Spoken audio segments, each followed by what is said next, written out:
افتخروا و تفاخروا و تناشدوا، جب وہ نشے میں چلے گئے کچھ لوگ، پھر ایک دوسرے پر تفاخر کرنے لگے، بڑھائی کرنے لگے، پھر شعر بازی کرنے لگے، حتیٰ کہ اسی میں حالت سکر میں اٹھے اور پھر مار کٹائی شروع کر دی اور سعد بن ابی وقاص کا ناک توڑ دیا۔ اسی حالت میں پھر نماز پڑھی اور ساری اس پر آیت کریمہ نازل ہوئی، لا تقربوا الصلاۃ وانتم سکارى۔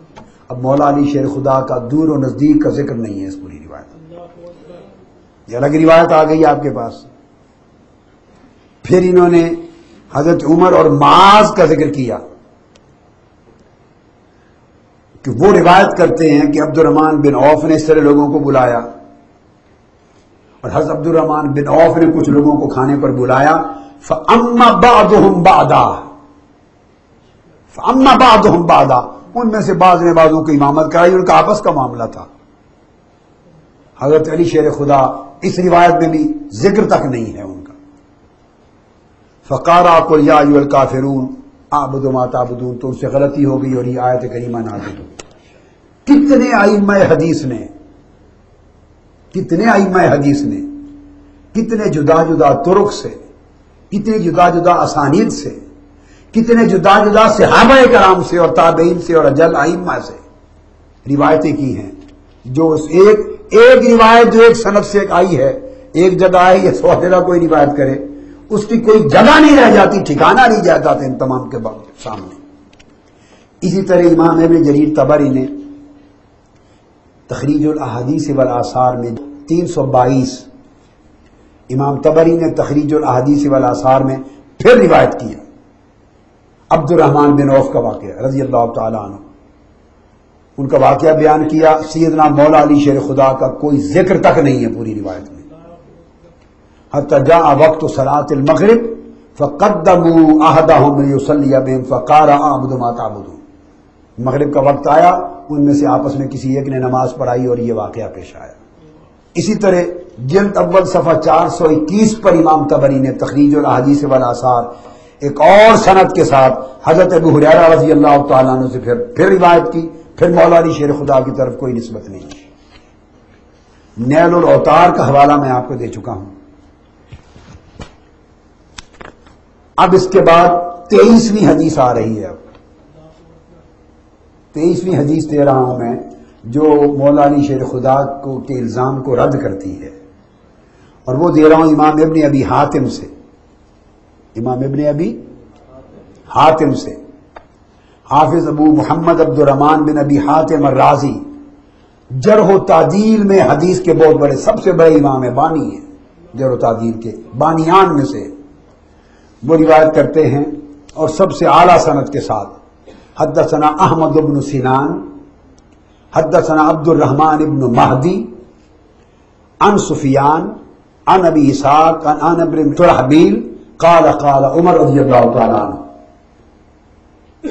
پھر وہ سیدنا فاروق اعظم کی جو روایت میں آپ کو سنا چکا ہوں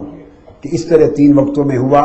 اور اس میں کسی صحابی کا ذکر نہیں ہے، یہ تینوں آیتیں اس طریقے سے نازل ہوئی اور حرمت خمر ہوئی۔ اس کے بعد پھر امام ابن ابی حاتم روایت کرتے ہیں محمد بن عمار سے، اب وہی طریق لاتے ہیں ترمذی والا، وہی طریق، عن عبد الرحمن بن عبداللہ بن سعد الدشتقی عن ابو جعفر الرازی عن عطاء بن الصائب، یعنی وہ خود طریق 10 مرتبہ اپنی اس روایت کی نفی کر رہا ہے، وہ سارا طریق اور وہی سند 10 مقامات پر، مختلف مقامات پر جا کے راوی آگے بدلتے ہیں، اس کو رد کر رہا ہے، جس کا مطلب واضح طور پہ یہ ہے کہ وہ 2 مواقع پر زندگی کے کسی اوائل دور میں روایت کی ہے، پھر اواخر دور میں روایت کی ہے۔ پہلے دور میں جو کہا ان ائمہ نے اس کو الگ بیان کیا، آخری دور میں جو بیان کی وہ غلط بیان کی، اس میں حافظہ خراب ہو گیا۔ وہ فرماتے ہیں کہ عبد الرحمن بن عوف نے یہ واقعہ کیا، وحضرت الصلاۃ وقدموا فلانا، نماز کا وقت ہوا، کسی ایک شخص کو امام مقرر کیا، اس نے نماز پڑھی، غلط پڑھ دی، آیت نازل ہو گئی۔ پھر امام ابن ابی حاتم تیسری روایت لاتے ہیں، حدثنا یونس بن حبیب حدثنا ابو داؤد حدثنا شعبہ، اب ایک چوتھے یہ رہ گئے تھے، عطاء بن صائب سے روایت کرنے والے حضرت سفیان کی روایت بھی صحیح آ گئی جو اس کو رد کرتی ہے، حضرت حماد بن زید کی روایت بھی آ گئی جو ابو جعفر الرازی روایت کو رد کرتی ہے، حماد بن سلمہ کی بھی آ گئی جو رد کرتی ہے، عبد الرحمن بن مہدی کی بھی آ گئی جو رد کرتی ہے، حضرت سفیان الثوری اور وکیع کی بھی آ گئی، امام احمد بن حنبل کی بھی آ گئی جو رد کرتی ہے،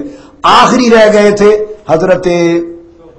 شعبہ، اب ان کی روایت بھی آ گئی، اور کل ائمہ نے کہا کہ عطا بن صائب سے اگر یہ 4 آدمی روایت کریں یا 2 یا 4 تو صحیح ہے، اس کے علاوہ جو روایت کرے غلط ہے۔ اب چاروں جو صحیح ہیں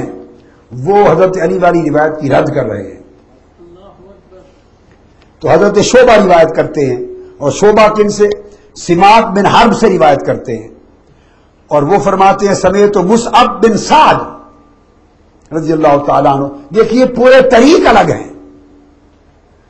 یحدث عن سعد بن ابی وقاص سے روایت کرتے ہیں، وہ فرماتے ہیں نازلت فی 4 آیات، وہ 4 آیتیں میرے بارے میں نازل ہوئی، سانا رجل من الانصار فاکلنا وشربنا حتی سکرنا ثم افتخرنا فرافع رجل، وہ واقعہ پورا میں بیان کر چکا ہوں کہ ہم نے کھایا پیا، سکر اور بے ہوشی ہو گئی، نشہ ہوا، پھر ہم اٹھ کھڑے ہوئے، مار پٹائی ہوئی، یہ واقعہ میرے بارے میں آیت نازل ہوئی۔ اس سے بڑی ایمانداری کسی صحابی کی اور کیا ہوگی؟ وہ کہنے والے خود کہہ رہے ہیں کہ میرے بارے میں اس واقعے پر نازل ہوئی، دوسرے کہنے والے کہہ رہے ہیں کہ عبد الرحمن بن عوف نے جماعت کرائی، گھر والے ایک کہہ رہے ہیں کہ فلاں شخص نے جماعت کرائی، مولا علی شیر خدا 10 بار روایتوں میں بتا رہے ہیں کہ عبد الرحمن بن عوف نے کرائی۔ ایک روایت پسند آتی ہے، 30 احادیث جو صحیح طرق کے ساتھ اور اسانید کے ساتھ ہے وہ قبول نہیں ہوتی۔ اس کے بعد اب میں آخری بات جس پہ ختم کر رہا ہوں وہ یہ کہ یہ تو سب احادیث کی بحث مکمل ہوئی، اب دیکھنا یہ ہے کہ چونکہ قرآن مجید کی آیت کی نزول کی بات ہے اور ائمہ تفسیر قرآن کی تفسیر کرتے ہیں، یہ نزول قرآن پر، اسباب نزول پر جو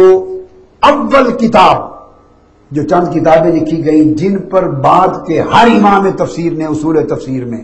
بنیاد رکھی، ان میں سے ایک امام الواحدی ہیں، امام ابو الحسن علی بن احمد الواحدی النیشاپوری، اسباب النزول۔ بعد کے ائمہ بنیاد رکھتے رہے ان پر، انہوں نے اسباب النزول لکھی، مختلف آیتوں کا نزول کیسے ہوا، اس اسباب النزول میں امام واحدی نے جو روایت لی ہے اس آیت لا تقربوا الصلاۃ وانتم سکارى،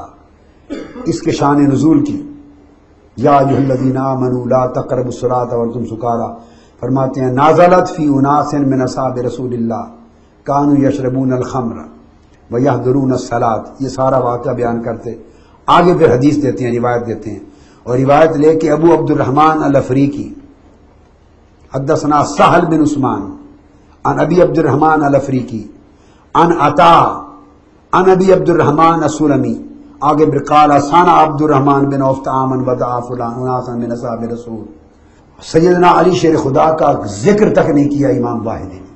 یہ شان نزول کی کتاب ہے۔ امام عبد الرحمن بن عوف نے کھانا کیا، دعوت کی، لوگوں کو بلایا، انہوں نے کھایا پیا، حضرت صلاۃ المغرب، نماز مغرب کا وقت ہوا، فتقدم بعض القوم، انہی میں سے کسی شخص نے امامت کروائی، اس مجلس میں حاضر ہونے، شامل ہونے میں بھی ذکر مولا علی شیر خدا کا نہیں ہے، 20 روایتوں میں نہیں۔ فتقدم بعض القوم فصلی بہم المغرب، اسی نے نماز پڑھائی، کسی شخص نے مغرب پڑھی، فقارا قل یا ایھا الکافرون، پھر غلط پر بیٹھے، یہ آیت کریمہ نازل ہوئی۔ ایک ہی واقعہ امام واحدی نے شان نزول میں بیان کیا ہے، اسباب نزول میں فقط ایک ہی روایت، اس سے پتہ چلتا ہے کہ ان کا مذہب مختار کیا ہے۔ روایتیں تو کئی آتی ہیں کہ امام تفسیر شان نزول میں کیا اختیار کرتا ہے۔ اب مفسرین نے، یہ آخری حصہ ہے، گفتگو ختم کر رہا ہوں، جو اجل ائمہ تفسیر ہیں، اجل ائمہ تفسیر، انہوں نے ساری روایات کو دیکھا تھا، ان کی نظر سے سب روایات گزری تھی، سب احادیث گزری تھی، سب طرق، سب اسانید ان کی نگاہ میں تھے، مگر دیکھنا یہ ہے کہ اجل ائمہ تفسیر نے اپنی کتب تفسیر میں اعتماد کس تفسیر پر کیا ہے، مذہب مختار اس آیت کریمہ کے شان نزول کے باب میں کس واقعہ